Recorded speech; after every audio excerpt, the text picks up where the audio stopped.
So, good morning. My name is Silvia and I work in the hematopathology section in Hospital Clinic Barcelona. And I will cover the topic of fish challenges in new or recent lymphoma. And it's always start the first time. Okay. So this is just to show that for lymphoma diagnosis, there's an integrated process and fish is central in this process of diagnosis. And both in the last WHO classification and international consensus classification and genomic recommendations, both deal about the established molecular assays, mainly fish, as important for the diagnosis, refinement of subtypes and prognostication. Different lymphoma entities have different, the pointer does not work, different cells of origin. They can be naive, germinal center for germinal center memory, and importantly for this talk, some of the entities have very specific translocations with oncogene, mainly with immunoglobulin genes, the heavy chain IgH, and this is because IgH is a gene that is physiologically rearranged in lymphocytes. The most common examples are cyclin D1 in mantle cell lymphoma, BCL2 in follicular lymphoma, and MYC in Burkitt lymphoma. And this is the only slide about classic lymphomas, and then I will switch to the new lymphoma entities. For follicular lymphoma, the required fish testing at diagnosis is to test for BCL2 rearrangements. For paraffin, we prefer the break-apart probe, but there can be also false negative. So if it's negative, you can also use the fusion probe. Also, with the break-apart probe, you will catch the variant translocations with Ig kappa and Ig lambda. In the case of follicular lymphoma 3B in young people with expression of IR4, we must test for IR4 break-apart, IR4 rearrangement. For mantle cell lymphoma, the same, cyclin D1 break-apart and or the fusion probe. For some cases that can be cyclin D1 negative, we can use cyclin D2 break-apart, and we will catch this about 70% of cases cyclin D1 negative. For diffuse large B-cell lymphoma and high grade, BCL2, BCL6, MYC rearrange must be determined either with break-apart or with fusion probes. And for Burkitt, the same, MYC break-apart or the fusion. And also, if MYC is rearranged in a Burkitt lymphoma, we need to rule out BCL2 and BCL6 rearrangements. Then these are these new or provisional entities in the new categories. These are two entities defined by their genomic alteration. One is the large B-cell lymphoma with IR4 rearrangement, and the other is large B-cell or high-grade lymphoma with 11q alteration pattern. We identify these alterations mainly by fish, IR4 with a break-apart probe. We need to also test for BCL6, MYC, and BCL2. And for the 11q, also we determine mainly by fish, but other techniques I will explain, with these regions of minimal region of gain and minimal region of loss. And we also need to test for the three oncogenes. Starting with the large B-cell lymphoma with IR4 rearranged, it's mainly found in pediatric and young adults. It has large cells and diffuse to follicular pattern, but the important thing is this high expression of MAM1 or IR4, and this is due to a chromosomal translocation of IR4, mainly with IgH, that regulates this gene. Some cases have, well, most of the cases have BCL2 expression, but no rearrangement, and several cases may have BCL6 rearrangement. But it's important that despite this, that they are large cells and diffuse pattern, the prognosis is excellent. The IR4 rearrangement, since IR4 is located at the telomeric region of 6P, is telomeric by conventional cytogenetics, so we need fish to detect. We use a break-apart, which here you can see the typical break-apart pattern. And despite there are few cloned cases of IR4, the few cloned cases show that the break is in the neighboring gene, this EXOC2 gene, and here you have the IR4 gene, but it doesn't work. IR4 gene that is juxtaposed to the enhancer region of the immunoglobulins. So the different, The different designs of proof, the custom break apart has here you have the IR4 gene. We have the red and green probes flanking this IR4. In the metasystems and cytovision, the green probes is more overlapping to the exoc genes, where the site of the breakpoint is. And also importantly, this design of probe covers also the gene DUS22, which is rearranged in anaplastic T-cell lymphomas, and the same probe is used for the T-cell lymphomas. So this is the typical pattern of IR4 rearrangement, one fusion, one red, one green, but as I explained it for the other genes also, we can find frequently this pattern of one fusion and one red. This is consistent with IR4 mechanism, and it's considered translocation and balance, whereas the other situation, only green and with no red, is not consistent with IR4 mechanism, and it could be deletion, and it should not be reported as translocated. Some considerations regarding this IR4. IR4 is in a region complex and polymorphic, and it could give some false positive, false negative. Around 10% of the cases with IR4 rearrangement can be false negative by FISH.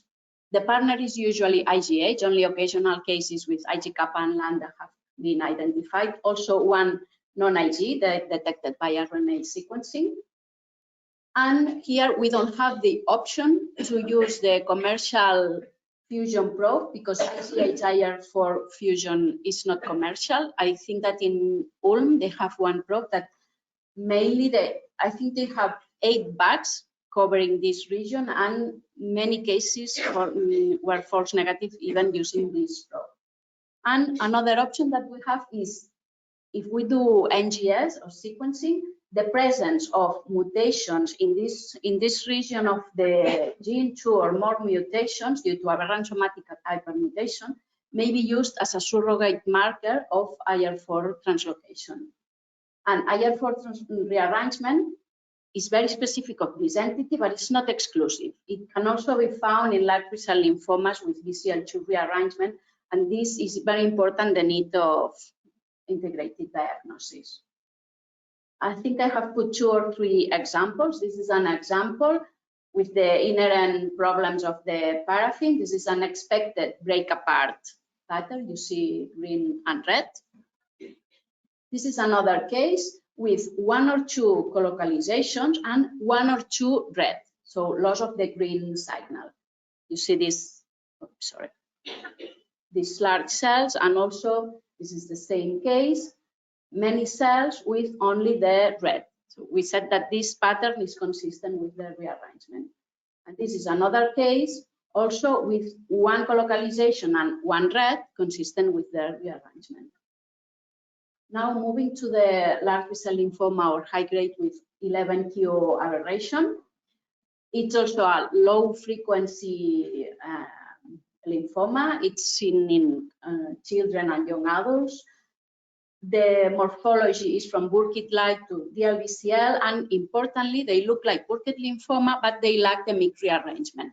Not only MYC rearrangement, but also MYC expression. So it's not a false negative of the FISH. But instead of the MYC, they have this pattern of gain and loss, and terminal loss in chromosome 11 that can be detected by several techniques. These cases do not have rearrangement of BCL6 and BCL2, and their prognosis is also very favorable. Initially, it was described by cytogenetics with this duplicated region at chromosome 11, which was inverted. And thanks to the microarray studies, besides this region of gain, they detected also that there was this telomeric loss here. And looked at for every of the cases, the breakpoint is not exact. Every case has a different breakpoint, but in common they have a region gain, and in common they have a region loss.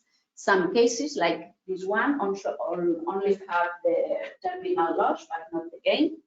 In another study, also you can see large regions gain, small regions gain, the lesions also different breakpoint, but all consistent. Also, one of the cases, One of the cases here is that has gain but no loss. And here also, the last case in this row has gain and no loss, no red. But this case was analyzed with SNP arrays, and we could demonstrate, well, with GR Salobreria from our group, could demonstrate the no loss, but copy number, loss of heterozygosity or uniparental disomy, which is another pattern that is consistent and is accepted as a 11q pattern. The fish probes, we have the custom probe with this, which is a triple color. It has the aqua signal of the centromere, and then these two regions in green and red around these genes. And the commercial probes, I show here the cytolite, but there are others. And here the probes are very similar. The regions targeted by the green and red are very similar. And another thing that we have to take into consideration when looking at these patterns is the localization of the signals. Here in this column, I indicate one of the chromosome 11 patterns, which should be blue, green, and red. And the other allele, here is one situation of the typical rearrangement that we expect, that 2 blues, 3 greens, because we have one, I don't know where it is, 3 greens and 1 red. But what could happen is if this region is the one duplicated and inverted, look at this is the gene KMT2D. If the duplication and inversion lies too close, the 2 green signals are too close that cannot be detected as 2 signals. So you see one, but instead you have a whole deletion of this part and inversion. So in 3 out of 7 cases tested by fish, they detected only terminal loss, but no gain. But with copy number arrays, they detected this typical gain and then the loss. So sometimes, very frequently, we can see this pattern that we don't see the gain of the green, but in reality, there's the gain. But we need another technique. So this should be the patterns for 11q rearrangement. Here on the left, a normal chromosome 11 with the 3 signals and the gain of red and loss, gain of green and loss of red. This is the normal pattern. But a typical 11q rearrangement, we can see only 2 greens. This can be 2 things.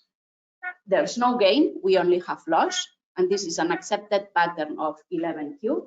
And this could be the situation that I just explained, that it's 2 full green signals that in reality they are 3, but 2 are too close to be detected. And the other situation is this one, that we have 2 blue, 3 green, 2 red. So we have no loss of the terminal region. But if we can demonstrate by microarrays that there is no loss, but there is copy number LOH, this is considered also as a bona fide pattern. But this other alteration, this is the same pattern, the last one that is 2 blue, 3 green, 2 red. But if we don't have any other technology to demonstrate that we have copy number LOH, considering on only 11q23 gain, the 3 green signals, is not enough, because it's a specific alteration and many lymphomas can have gain of this 11q.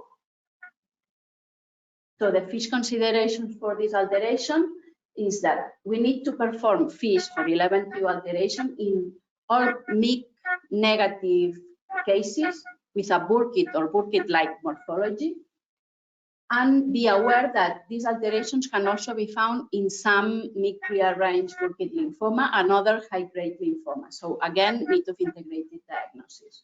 There are different patterns of 11q due to these different breakpoints, these 2 close indistinguishable green signals in the certain inversions. Sometimes the gained region can also be amplified, and it's not always the same region of amplification. And that the patterns of only telomeric loss, only telomeric loss and only telomeric copy number LOH is accepted, but only gain is not accepted. And here are some examples. It's important to see individually with every every color, but the combination, you see these patterns. In this example is the expected pattern. We see 2 copies of the centromere, 1 copy of the red, 3 copies or more of the green. This is another case with abnormal pattern, 2 copies of red, so no loss. And this one of the cases that studied by microarrays has the copy number neutral LOH. And that's all. There are any questions from the people participating online. Are there any questions in the audience here? Yeah.